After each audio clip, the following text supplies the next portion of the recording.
Don't be talking about me. It's decoration. It's decoration.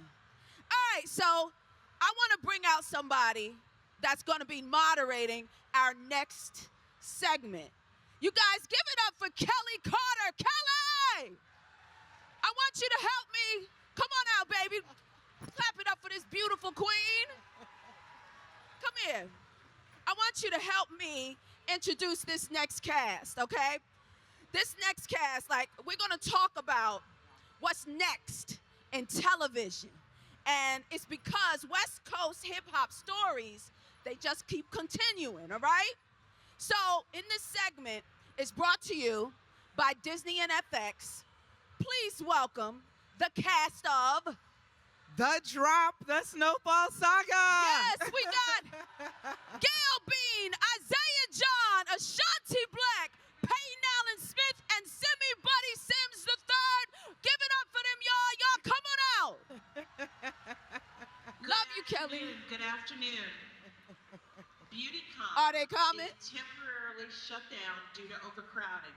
Again, BeautyCon is temporarily shut down. Thank you for your cooperation. We'll advise when it's reopened. All right. Hello, Essence Fest family. How are you guys doing today? Do I have any Snowfall fans in the audience? Okay, well then I think you guys are in for a little treat. Before the cast comes out here, I want you guys to see a teaser of what's coming next. Are you ready? All right, let's roll it. Music brought me back to life. And you, something special. From the dope game to the rap game. I can't not do this.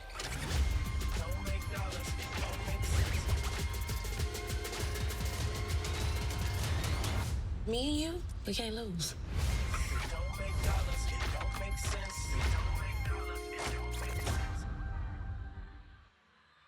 All right, y'all ready for me to bring them out? All right, without further ado, please welcome to the stage Buddy, Peyton Alex Smith, Ashanti Black, there we go, Isaiah John, and Gail Bean.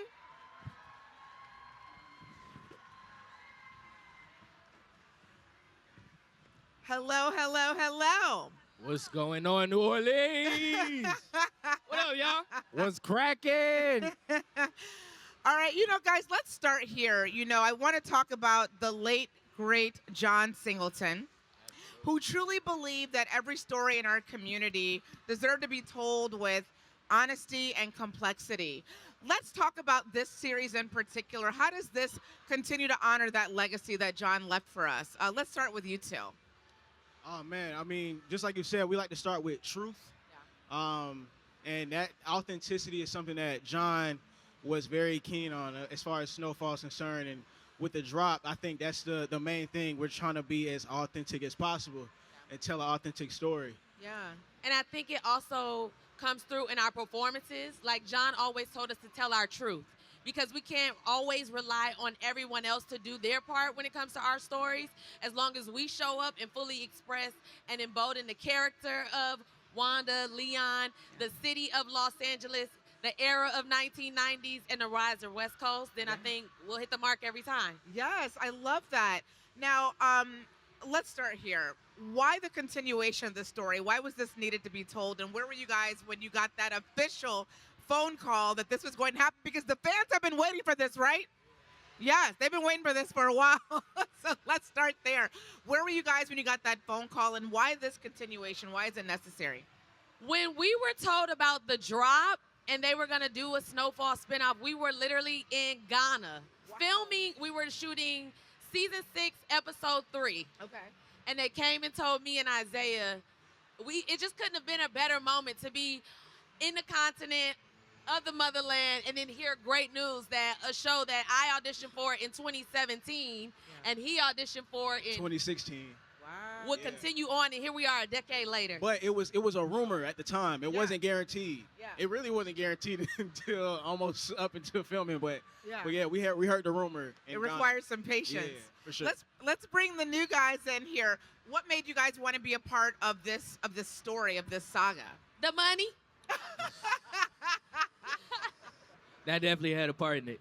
Nah, but man, let's bring it back to what you said. I think that, the legendary John Singleton being somebody who's able to tell our stories in a way that, we don't always get to see ourselves represented. That's first and foremost. I mean, we all fans of Snowfall. You know what I'm saying? Like, Yeah. John Singleton killed that, didn't he? Didn't he? You know what I'm saying? Like, yeah. So just to be able to be a part of a continuation where we are, showcasing who we are as a people, and that comes with the greatness that we got. Also the little bit of, the lack of, I guess, or the figuring out of how we really express that greatness in a way that benefits us long term. Yeah. That's what we're trying to figure out with the drop, with the 90s, with 90s hip hop. How do we turn something that we own, that we create, that we really hold the power in, and turn it into something that benefits us for the future, Yeah. So, yeah, that's my answer. I love that. Peyton, buddy, let's bring you guys in. What made you guys want to be a part of this series? I originally auditioned for the original Snowfall, and went pretty far. Supposed to be Leon, and I remember that's how even me and Isaiah became brothers. And I was like, man, who got that part? Man, I was talking, I was talking crazy. And then I saw it, and I said, ooh, oh no, I see why he got it. And so just a huge fan of the show. What Gail did with her arc on the show, Isaiah as well. Like all of them as a collective had crazy arcs, and so and the storytelling on there was something that I was looking forward to being a part of. I like period pieces, so that was another thing that kind of drew me into it. John, rest in peace, was a legend, and so just to be a part of the world that he created. And then me and Isaiah, that's like my brother, and I remember being in his basement back in Atlanta, and kind of manifesting this. We got it written down somewhere, and was like, I think I was finishing up All-American, and we were like, yo, we gonna work together. I don't care when it is or whatever. And we're just knocking out auditions in his basement. No. And then I went to New York, and this finally came around. He called me. He was like, you ready? And I was like, I hope so. And and yeah, so I was excited. And it was crazy because I didn't even the role kind of dropped in front of me. I made sure not to tell anybody a part of production that I knew Isaiah, because I wanted to be I wanted to get it off my own merit. If I wasn't supposed to be there, then I wasn't supposed to be there. Yeah. You know what I mean? So I went and did it on my own. And I wasn't even the character that I'm playing at first. You know what I mean? I went out for his, and then obviously he a better rapper than me, so I didn't have a chance. So then it came around, but yeah, that's why I'm just really blessed to be a part of it. I love that. Buddy, last but not least, what about yourself? What made you want to be a part of this? I'm from Compton, so as an LA native, it's really tight to represent for the city the best way I know how, doing my thing like how I be doing. Yeah. Well, I want to stay with you because you also are an artist in real life too. What was that like for you transitioning to what you can tell us, a fictional version of an artist in this series? And where it's does one stop interesting, and one begin? life imitates art. Yeah. So I feel really connected to the character, his story, just trying to make music and tell his perspective of his experience in the city at the time. It was a different era, and I was able to convey it very well. And I look good on them nice ass cameras too. Yes, you do. Gail, I want to kick it back to you because Wanda had one of the most remarkable arcs that we've ever seen from a character in serial television, period. We watched her survive addiction, reclaim herself, and now she's chasing a dream. How has playing this version of Wanda challenged you as an actor? I was very afraid when they decided to get Wanda clean. The redemption story scared me a little bit because from that one, all of the performances of Wanda sober to being an addict was based off of real life, firsthand, not actually participating in drugs, but seeing it plague my family. And I had never seen the portion where they get clean. Yeah. So I was a little nervous and scared about that, how it would be received. I didn't want it to come off as a caricature. I didn't want to do anybody who has survived addiction a disservice. So that scared me a lot. Even in the drop, how we are seeing Wanda face basically her past and her reputation. I was a little nervous about how that may come off. Maybe it might give too quickly, but I just tried to stay grounded in the truth of my performance.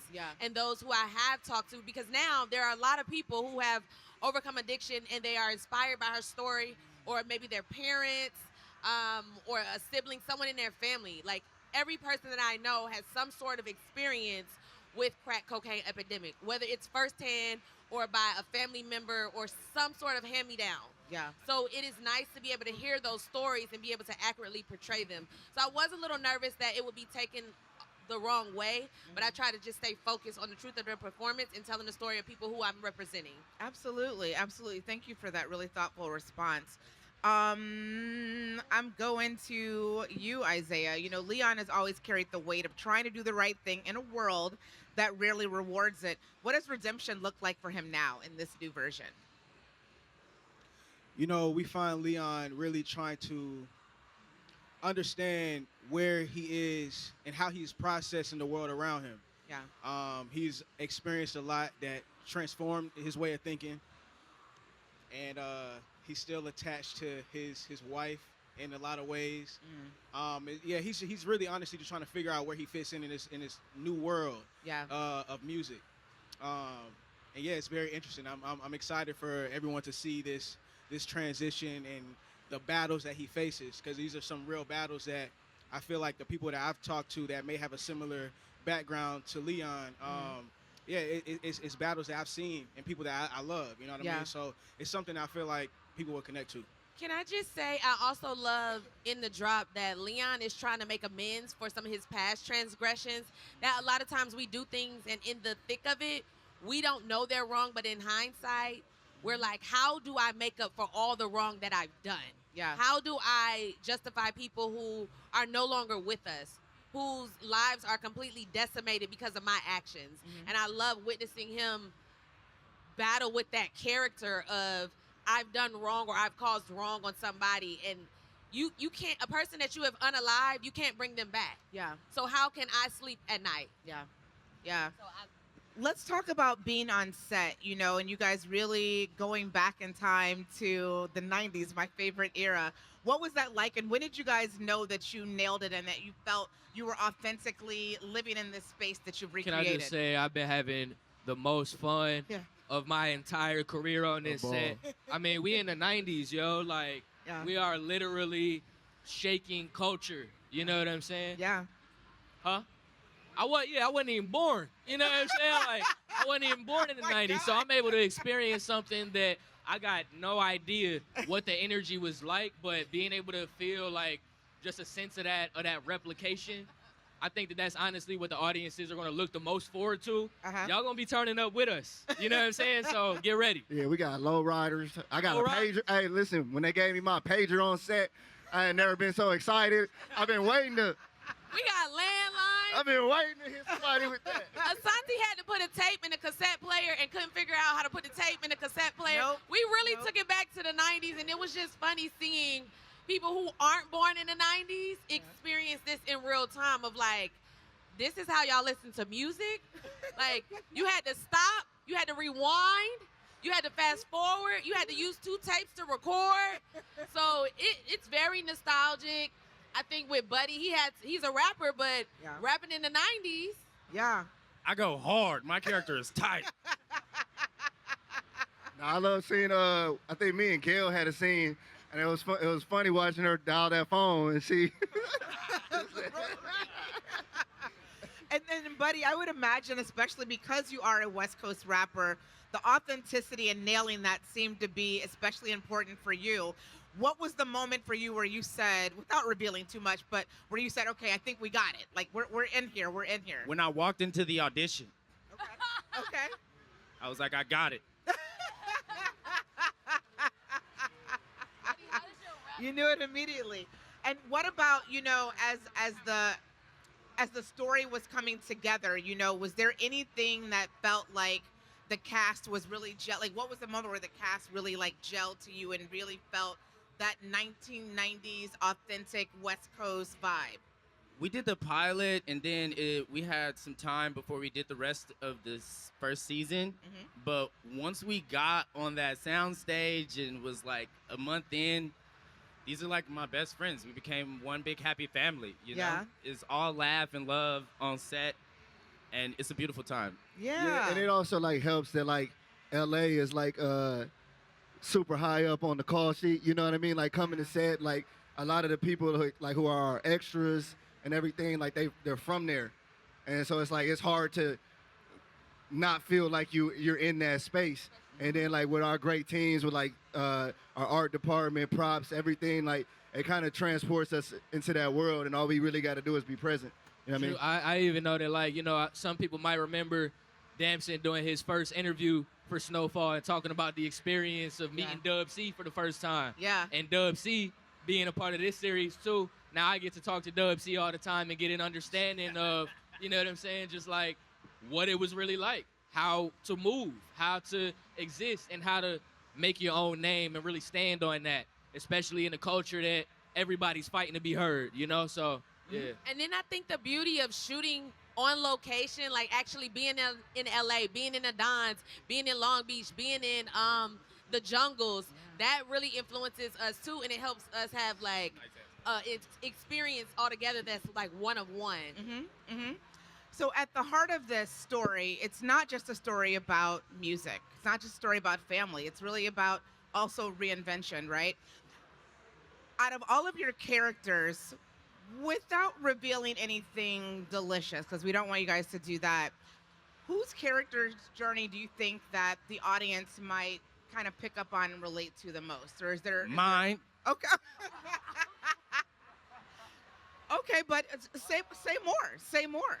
I ain't gonna lie, the origin story from how I start and then the development over time and then the transition from where I end up at the end of the first season, y'all gonna love it. Okay. It's a reason to watch. Before I let you guys go, I'm going to ask you what I think probably might be the most difficult question you're ever going to get asked. Let's go back to 90s hip hop. We can stay in West Coast too. What is the song that is definitely going to be on the playlist for your character in this show? All Eyes on Me, Tupac. All Eyes on Me, Tupac? Okay, that's good. Hey, I gotta go. Two of America's Most Wanted. Okay. Tupac and Snoop. Oh, that's a good one. That's a good one. Peyton? I actually got it on my character playlist. Shorty Wanna Be a Thug, Tupac. A lot of Tupac so far. Okay. I gotta go California Love, Tupac. Okay. All right, cool. I'm gonna do something like, you know, I'll be on my vibe. Gin and Juice is definitely on my playlist. Yeah.